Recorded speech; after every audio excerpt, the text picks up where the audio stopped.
مکہ سے کربلا تقریباً 1731 کلومیٹر ہے۔ یہ فاصلہ گوگل میپ کے مطابق 18 گھنٹے بذریعہ مشینری مطلب گاڑی وغیرہ میں طے کیا جا سکتا ہے، مگر آج سے 1381 سال پہلے یہ فاصلہ ایک مشکل اور تکلیف دہ راستہ تھا، جس پر امام حسین علیہ السلام نے اپنا سفر 8 ذوالحج 60 ہجری یعنی 10 ستمبر 680 کو اپنے اہل خانہ کے ساتھ شروع کیا۔ سفر شروع کرنے کے بعد تاریخ کی کتابوں میں 14 مختلف مقامات کا ذکر ملتا ہے جہاں امام نے پڑاؤ کیا، مختلف لوگوں سے ملے اور لوگوں سے خطاب کیا۔ نمبر 1 الصفا، یہ پہلا مقام تھا۔ امام اس جگہ پر عرب کے مشہور شاعر الفرزدق سے ملے اور اس سے کوفہ کے حالات پوچھے۔ شاعر بولا، کوفہ والوں کے دل اب کے ساتھ ہیں اور ان کی تلواریں اب کے خلاف ہیں۔ شاعر نے امام کو کوفہ جانے سے روکا، مگر امام اپنا سفر شروع کر چکے تھے۔ نمبر 2 ذات ارق، مکہ سے کوفہ جاتے ہوئے یہ دوسرا مقام ہے جو مکہ سے تقریباً 92 کلومیٹر پر ہے۔ اس مقام پر امام اپنے کزن عبداللہ ابن جفر سے ملے اور اس مقام پر عبداللہ ابن جفر نے اپنے دونوں بیٹوں اون اور محمد کو امام کی خدمت میں پیش کیا اور ساتھ ہی امام کو کوفہ جانے سے روکا، جس پر امام نے جواب دیا، میری منزل اللہ کے ہاتھ میں ہے۔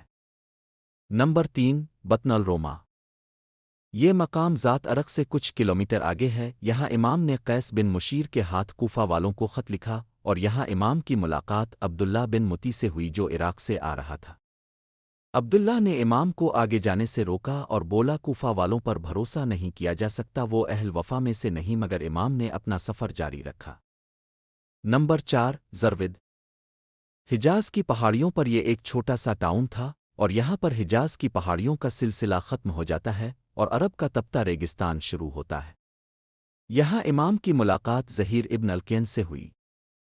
اسے جب پتہ چلا کہ امام کس مقصد کے لیے جا رہے ہیں تو اس نے اپنا تمام سامان اپنی بیوی کے حوالے کیا اور اسے کہا کہ تم گھر جاؤ، میری خواہش ہے کہ میں امام کے ساتھ قتل ہو جاؤں۔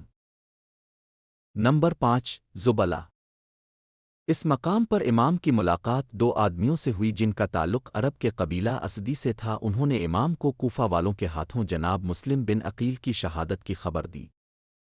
امام نے فرمایا، بے شک ہم اللہ کے لیے ہیں اور اسی کی طرف لوٹ کر جانے والے ہیں، اور بے شک وہ ہماری قربانیوں کا حساب رکھنے والا ہے۔ اس مقام پر امام نے اپنے ساتھ چلنے والوں کو بتایا کہ جناب مسلم اور جناب ہانی کو شہید کر دیا گیا ہے اور کوفہ والے ہماری نصرت نہیں کریں گے۔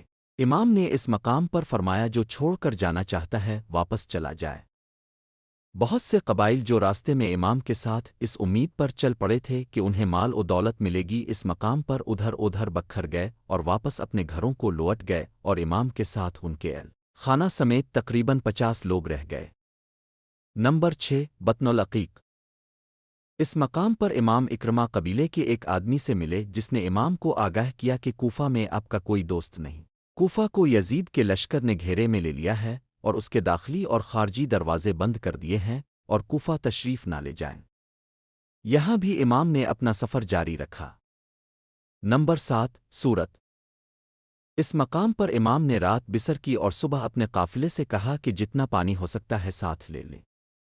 نمبر 8 شرف، اس مقام پر امام کے ساتھیوں میں سے ایک چلایا کہ اس نے ایک لشکر کو اپنی طرف آتے دیکھا ہے۔ امام فوراً قافلے کا رخ موڑ کر قریب ایک پہاڑ کے پیچھے لے گئے۔ نمبر 9 ذو حسم، اس مقام پر امام کی ملاقات ہر اور اس کے 1000 سپاہیوں ہوئی جو پیاسے تھے۔ امام نے سب کو پانی پلانے کا حکم دیا اور بذات خود بھی سب کو پانی پلایا اور جانوروں کو بھی پانی پلایا گیا۔ اس مقام پر ظہر کی نماز ادا کی گئی اور سب نے مل کر امام کی امامت میں نماز ظہر ادا کی۔ اس مقام پر امام نے ہر اور اس کی فوج سے خطاب کیا اور فرمایا، مفہوم، او اہل کوفہ، تم لوگوں نے میرے پاس اپنے قاصد بھیجے اور مجھے خطوط لکھے کہ تم لوگوں کے پاس کوئی امام نہیں اور میں کوفہ آؤں اور تم لوگوں کو اللہ کے راستے میں اکٹھا کروں اور تم لوگ میری بیعت کر سکو۔ تم لوگوں نے لکھا کہ آپ اہل بیعت ہیں اور ہمارے معاملات کو ان لوگوں کی نسبت جو ناانصافی کرتے ہیں اور غلط ہیں بہتر طریقے سے حل کر سکتے ہیں، مگر اگر تم لوگوں نے اپنا ارادہ بدل لیا ہے اور منکر ہو گئے ہو اور اہل بیعت کے حقوق نہیں جانتے اور اپنے وعدوں سے پھر گئے ہو تو میں واپس چلا جاتا ہوں۔